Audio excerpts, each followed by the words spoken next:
Hey everybody, welcome back to Tech Odyssey. So I'm back with a series of videos I've got here on the Unihertz Titan. And this time we're taking a look at the camera to see if it's any good or not. I've had a lot of people that were interested in this phone, a lot of BlackBerry fans that were curious about it because of course, ta-da, it looks like the Passport. I mean, you got the Passport right here. Obviously there's some similarities, but what people want to know is if this keyboard phone in 2020 is capable of taking decent pictures.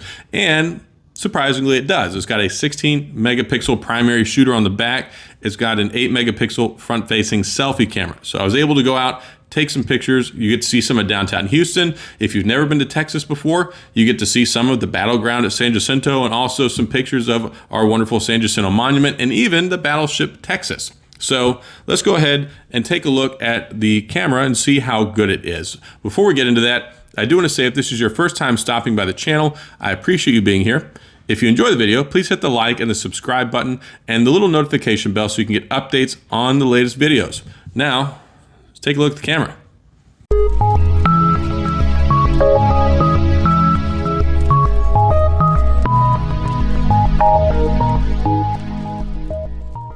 All right, so I promised you camera samples, and here we go. The first thing that I want to show off is I went downtown. We had this cool flyover today with the Blue Angels. Unfortunately, I wasn't able to get any picture of those by the time I got downtown. But what I did do is I went around, I took pictures. Here you go. You've got Minute Maid Park, where the Houston Astros play. This is on the north side of downtown. You can see the color and the lighting is actually really good. If you can take pictures with this in optimum ideal lighting where the camera doesn't have to work too hard and you don't have exposure issues, you can see here it takes really good pictures.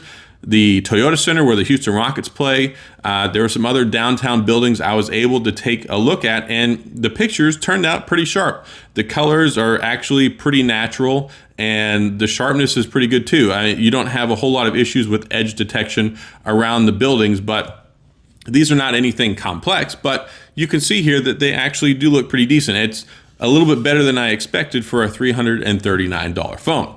Now, some other stuff that I took a picture of, you can see here the battleground at San Jacinto. We went out there, wanted to take some family pictures. I got some pictures here of the battleship Texas, very iconic. I think it was one of the only battleships that was in World War I and World War II, if I remember off the top of my head, but great, iconic. It's been around for a long time, and you can see here what it looks like as well as the surrounding area. So at the battleground of San Jacinto, they have the battleship Texas. They also have some of the campsite stuff, some grave stuff, and then they have the monument, the San Jacinto Monument, which is actually really cool. It's taller than the Washington Monument in DC, but you can see all of these pictures out here. You can see the flag, some other stuff. It all looks pretty good. I mean, again, like I said, I'm in ideal lighting. We're outside. You've got the sun, great exposure. So everything looks pretty good. I don't have too many problems with it. Of course, it doesn't look as good as like my Samsung Galaxy S20 Ultra or like the iPhone, but for a $339 camera in a phone from a company that most people don't even know of, it's not bad. So if you're interested in getting this phone, and the important thing is here is to be able to see what it is capable of. Now, when you get into more low light stuff, it's not as good. I'll show you here in a minute, but taking a look at this stuff here, you can see that the color, the quality, the clarity is good. I mean, you're not going to get everything you're going to get that you would get with like a camera that has like phase detection autofocus or has multiple sensors on it or different cameras or better processing, all that good stuff. But for $339, you get a nice natural look. It's not too flat. The contrast is pretty decent. So everything I think looks pretty good. I've been very happy with it. Now, is it anything to write home about?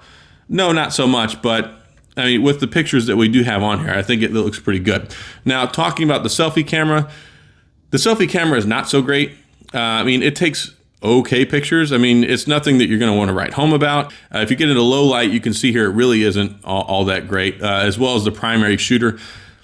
Being outside with this thing at nighttime, it just doesn't compete. You can see where it really starts to drop off in the image quality, being outside with a little bit of light or not so much light. I took this picture down the street and then, a selfie or two outside. Yeah, it's there, but this is not designed to be a nighttime camera. It's just not. So The camera just can't handle it, neither can the processing. So it's there, it'll allow you to take a picture, but it's not anything flagship quality in 2020. But anyway, that pretty much wraps up everything on the camera review for the Unihertz Titan.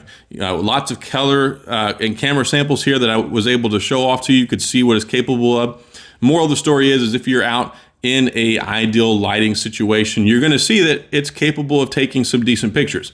And if you put it up side by side, like with my S20 Ultra that I took pictures with, no, it's not going to hold up to that caliber or quality, but we're talking a $13.99 phone versus a $339 phone. So if it's something you're interested in, you want a keyboard phone, you want it to be able to take some pictures, here's kind of what you can expect. So that's all I've got.